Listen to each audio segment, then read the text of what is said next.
ក្នុងកាលៈទេសៈដែលប្រទេសកំពុងមានចំនួនជាមួយសត្រូវទូនាទីរបស់គណៈបកនយោបាយទាំងអស់មានសារៈសំខាន់ខ្លាំងណាស់ក្នុងការធានាដល់សាមគ្គីភាពជាតិនិងការការពារផលប្រយោជន៍រួមគោលការណ៍សំខាន់ៗដែលគ្រប់បកនយោបាយគួរប្រកាន់ខ្ជាប់រួមមាន 1. ការលើកកម្ពស់ឯកភាពជាតិនិងបូរណភាពទឹកដីដាក់ផលប្រយោជន៍ជាតិជាធំគ្រប់គណៈបកនយោបាយទាំងអស់ត្រូវតែបិទបញ្ចប់ចំនួននយោបាយផ្ទៃក្នុងជាបណ្ដោះអាសន្នហើយផ្ដោតសំខាន់លើការការពារជាតិនិងប្រជាជននេះមានន័យថាត្រូវលះបង់ការប្រកួតប្រជែងខាងនយោបាយដើម្បីសម្រេចគោលដៅរួម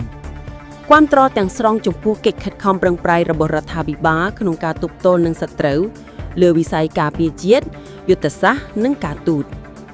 រក្សាភាពស្ងប់ស្ងាត់ក្នុងសង្គមជៀសវាងការធ្វើសកម្មភាពឬការផ្សព្វផ្សាយព័ត៌មានដែលអាចបង្កឲ្យមានការបែកបាក់អំពើហិង្សាឬភាពច្របូកច្របល់ក្នុងសង្គមដែលអាចជាផលប្រយោជន៍ដល់សត្រូវ 2. ការចូលរួមក្នុងកិច្ចខិតខំប្រឹងប្រែងរួមកិច្ចសហប្រតិបត្តិការបង្កើតយន្តការសហប្រតិបត្តិការដូចជាគណៈកម្មាធិការរួមជាមួយបកកណ្ដាលអំណាចនិងស្ថាប័នរដ្ឋដើម្បីពិភាក្សានិងផ្ដល់ធាតុចូលលើបញ្ហាជាតិសំខាន់ផ្ដល់យោបល់ស្ថាបនាបកប្រឆាំងនៅតែអាចរក្សាទូនាទីឃ្លាំមើលនិងផ្ដល់យោបល់បានប៉ុន្តែត្រូវធ្វើឡើងដោយភាពស្ថាបនានិងមានគោលបំណងពង្រឹងកិច្ចខិតខំប្រឹងប្រែងរួមមិនមែនដើម្បីបំផ្លាញកិត្តិយសភាពរបស់ជាតិទេ 3. ទូនាទីជាអ្នកតំណាងប្រជាជនសម្រួលកង្វល់ប្រជាពលរដ្ឋគណៈបកនយោបាយអាចដើរតួនាទីជាវេទិកាមួយសម្រាប់ប្រជាពលរដ្ឋដើម្បីសម្ដែងការព្រួយបារម្ភនិងតម្រូវការរបស់ពួកគេដែលអាចជួយរដ្ឋាភិបាលในការដោះស្រាយបញ្ហាឲ្យបានទាន់ពេលវេលានិងទូលំទូលាយ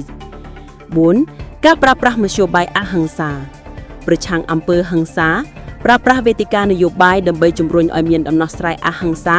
និងចរចាប្រសិនបើអាចធ្វើទៅបាននឹងសមស្របតាមកាលៈទេសៈសរុបមកនៅក្នុងគ្រាដ៏លំបាកគណៈបកនយោបាយត្រូវតែបង្ហាញភាពចាស់ធំខាងនយោបាយដោយរួបរวมគ្នាជាធ្លុងមួយក្រោមទង់ជាតិដើម្បីការពារអធិបតេយ្យភាពនិងសុវត្ថិភាពរបស់ប្រទេសមុនពេលនឹងផ្លាស់ប្ដូរទៅរួបរวมគ្នាជាថ្មីម្ដងទៀតនៅពេលស្ថានភាពវិលមុខភាពប្រកបទៅវិញ